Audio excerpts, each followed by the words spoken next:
Hello, Hi. it's Matt and Melissa, two English teachers stuck in a house, and we are continuing with Romeo and Juliet, Act 2, Scene 3. We just talked about Scene 2, so this is Friar Lawrence, Romeo's trusted, what's the word? Confidant. Confidant. He's a His priest, adult advisor. and Romeo is coming to ask him a question. Well, because we know that in Act 2, Scene 2, the last thing that really happened between Romeo and Juliet was she said, if you're honorable and you actually don't have bad intentions for our relationship, then you will send word to me, or I'll send somebody to you at 9 o'clock in the morning and you'll let them know if we're going to get married and when we're going to get married and who's going to do it. So he has now gone to his priest. There it is. This is in Friar Lawrence's cell. The gray-eyed morn smiles in the frowning night, checkering the eastern clouds with streaks of light, and flecked darkness like a drunkard reels from fourth day's path and Titan's burning wheels. Now ere the sun advances burning eye, the day to cheer and night's dank dew to dry, I must upfill this osier cage of ours with baleful weeds and precious juiced flowers. The earth that's nature's womb is her mother is her tomb. What is her burying grave that is her womb? And from her womb children of divers kind we sucking on her natural bosom find, many for many virtues excellent, none but for some, and yet all different. Oh, mickle is the powerful grace that lies in plants, herbs, stones, and their true qualities. For naught so vile that on the earth doth live, but to the earth some special good doth give. Nor aught so good but strain from that fair use, revolts from true birth, stumbling on abuse, virtue itself turns vice being misapplied, and vice sometime by action dignified. Within the infant rind of this weak flower, poison hath residence and medicine power. For this being smelt, with that part cheers each part, being tasted, stays all senses with the heart. Two such opposed kings encamp them still, in man as well as herbs, grace and rude will, and where the worser is predominant, so full soon the canker death eats up that plant. So you want to talk about that first? He's a botanist, a gardener, and he's coming out. He's looking at a plant, seed, a bulb, something, Yeah. and he's noticing how, being philosophical, how in this one plant is life and death. Um, it's beautiful, but it has poison that could kill you. Right. Well, he's kind of talking about how you can't really tell what value something has by what it looks like. And that he's really going into how, if you remember, we talked earlier in other scenes about how Shakespeare likes to explore the idea of fate versus flaw. Like, is it man's fault that things happen, or are things predestined? And so he's kind of exploring that idea using plants as a metaphor, and he talks about how this plant could be good or bad, and the thing that changes it is what? What you do to it? Yeah, how you use it. You can take a plant, for example, like the opium poppy in South America where it's grown. And opium has long been used as a treatment for, it's been a medicine for people. I mean, way back, even like in Britain in the, gosh, early 1900s, they used opium to deal with post traumatic stress from wars and things like that. And so they didn't know, obviously, the problems with doing something like that, but now we know opium is used to make heroin, and people use it for bad things. He says, not aught so good, but strain from that fair use, revolts from true birth, stumbling on abuse. So things have the potential to be good, but when we abuse them, when man abuses them, that's when they become bad. Virtue turns vice. So even when you're trying to do something for a really good reason, it can become almost an obsession for you. Like You might love someone, but then you get so obsessed with them, you start checking their phone, you start following them around, you don't really trust them anymore. So, like, something that was good, like affection and love for someone, can turn to something that cripples you. And sometimes things that are bad can be made good, and vice sometimes by action dignified. Like, sometimes things that are bad that might seem like they're bad can be changed to good things. He also talks about how the earth is nature's mother, like everything we get from the earth, like the earth gives birth to things, but what happens when we die? Where do we go? Back to the earth. Back to the earth, like ashes to ashes, dust to dust. So he's exploring that whole idea. He says, we sucking on her natural bosom find many for many virtues excellent. So nature's bosom would be what? Good. No, like what is it? Like what is it? What is her bosom? Like literally.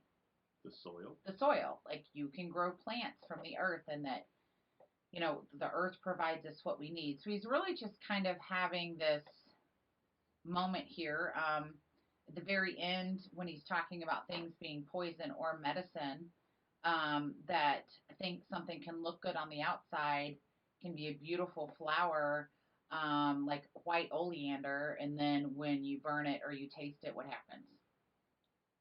Poison. It's poison. It kills you. I was reading a story today about a oleander bush that burned, and then all the people that were around it when it was burning who inhaled their smoke, they died. It's beautiful, but once you taste it, it's bad for you.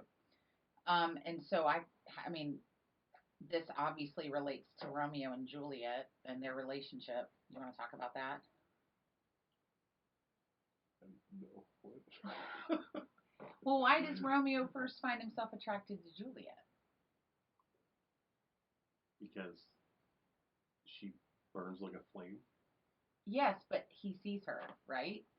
So he sees her. She's beautiful. She's so alluring. But, if you think about what the friar just said, even though she's beautiful, it could also be dangerous. Like once he tastes her, she could end up being poison for him. The last four lines, he says, two such opposed kings encamp them still in man as well as herbs, grace and rude will. So I always tell my kids that it's like the angel on one shoulder and the devil on the other, and that all of us have both of those wills, those kings inside of us. And if the worst one, the devil, is predominant, then it will consume the good part of who we are. That's what I just said. Is it? All the stuff you just said. We're a little tired today. Benedict today. Good morrow, Father. What early tongue so sweet saluteth me, young son? It argues a distempered head, so soon to bid good morrow to thy bed. Care keeps his watch in every old man's eye, and where care lodges, sleep will never lie. But where on bruised youth and unstuffed brain doth couch his limbs, there golden sleep doth reign. Therefore thy earliness doth be assure thou art aroused from some distemperature. Or if not so, then here I hit it right, our Romeo hath not been in bed tonight. That last is true. The sweeter rest was mine. God pardon sin. What's that with Rosaline? With Rosaline, my ghostly father? No, I have forgot that name and that name's woe. That's my good son. But where hast thou been then? I'll tell thee ere thou ask it me again. I have been feasting with mine enemy, where on a sudden one hath wounded me that's by me wounded. Both are remedies within thy help, and holy physic lies.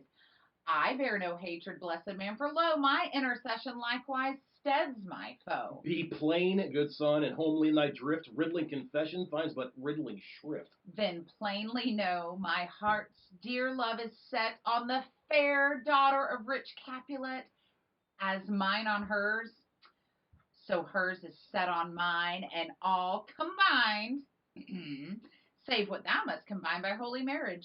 When and where and how we met, we wooed, and made exchange of vow, I'll tell thee as we pass. But this I pray, that thou consent to marry us today. Holy St. Francis, what a change is here! Is Rosaline, that thou didst love so dear, so soon forsaken? Young men's love then lies not truly in their hearts, but in their eyes. Jesu Maria, what a deal of brine hath washed thy sallow cheeks for Rosaline? How much salt water thrown away in waste to season love that of it doth not taste? The sun not yet thy sighs from heaven clears, thy old groans ring yet in mine ancient ears. Lo, here upon thy cheek the stain doth sit of an old tear that is not washed off yet. If ever thou was thyself, and these woes thine, thou and these woes are all for Rosaline. And art thou changed? Pronounce this sentence then. Women may fall when there's no strength in men. So women may fall when there's no strength in men. So. He likes to start at the end of what we just read. So we'll do that and we'll go backwards. So what do you think that means? What are we talking about there? I don't know. It has to do with women's suffrage and all that. A woman needs a man to be strong, like to be the foundation. A woman's gonna fall if there's no strength in the man in the relationship. So even Friar Lawrence is saying, Romeo, you're weak. I think so. So you might be like, but wait, I thought Shakespeare wanted to make the queen happy, and if she hears this, she's going to be upset. Well, yes, but he still has an audience of men, and they're probably a little bit over the fact that men so far in this play have seemed like, I'm in love, and I need to marry your daughter, and all these things. So Shakespeare has to keep them happy too. But also, he's a priest, and a Catholic priest, and so the Bible says that men are the head of the household and yada, yada, yada. And so you can't really have a priest completely be out of character. And you have to keep the church happy too, because if the church isn't happy, then we've got problems. And Shakespeare's already pushing the envelope so much with that. But even the friar's calling Shakespeare weak. Yep. And now that we've started at the end and we'll back up, one of the reasons he's saying, I said calling Shakespeare's weak, I meant Romeo. One of the reasons Friar thinks he's weak is he's like, dude, like you were just washing your cheeks with brine, with salt water, with tears over Rosaline. I can see the stain still on it. And now you're talking about Juliet? What is wrong with you? He says, Jesu Maria. Like, he's an Italian priest. He's like so frustrated. So what parents and older people think of teenagers sometimes. I know. Like, I know. Are you kidding? You just told me yesterday that he was the worst ever. Now you're revisiting that, like you're going back to him again. He said, you talked all the time. It's ringing in my ears, these feelings you have for Rosaline, and now you're already talking about this other girl. He also, something else I want to talk about, if we go back to where they're so talking, Romeo says the sweeter rest was mine. So what might he be implying to the priest there? The sweeter rest? Right. He gets so weird talking about this kind of stuff. But see, I was a student in school, and I hated it when my teachers wouldn't talk about the stuff that was obvious. So, but this is important too, because I just don't talk about it because it's so utterly obvious. But it plays a part here, and how Romeo is being manipulative. Because he says the sweeter rest was mine, implying that they probably. So you have to marry us. Like, yeah, that they probably have had sex already. He goes on and says, her heart is set on mine. I'm in line 60, and all combined. We are all combined, except what you have to combine in marriage.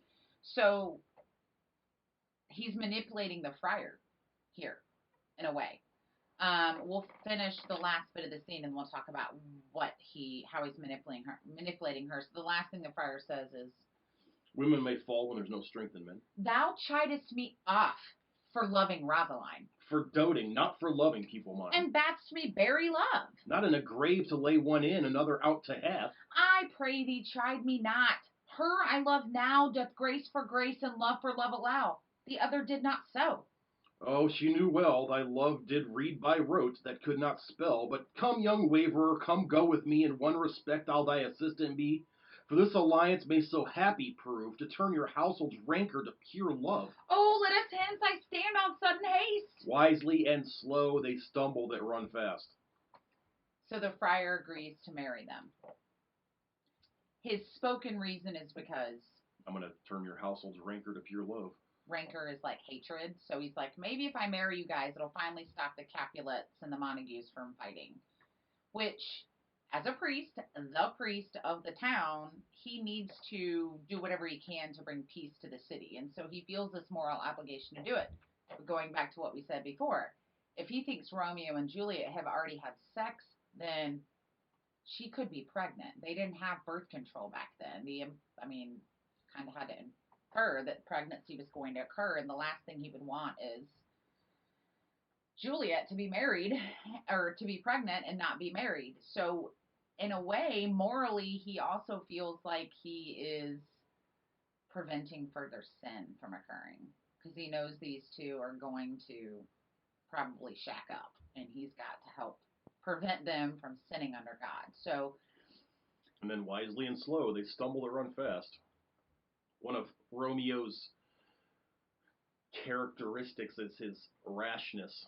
He rushes through everything. Everything has to happen now. I want to get married now. I love you now.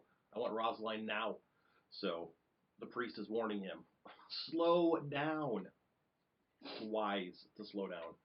so if we get into the nerdy Aristotle's model of a tragedy, Shakespeare, we talked at one point about how the tragic hero has to be considered a model citizen and someone that the audience can sympathize with. If he's a total jerk, then nobody's going to want him to succeed. So he has to have traits that are identifiable. The other thing that a tragic hero has to have is a tragic flaw. There's hubris, there's arete, and there's ate. Those are the three major ones.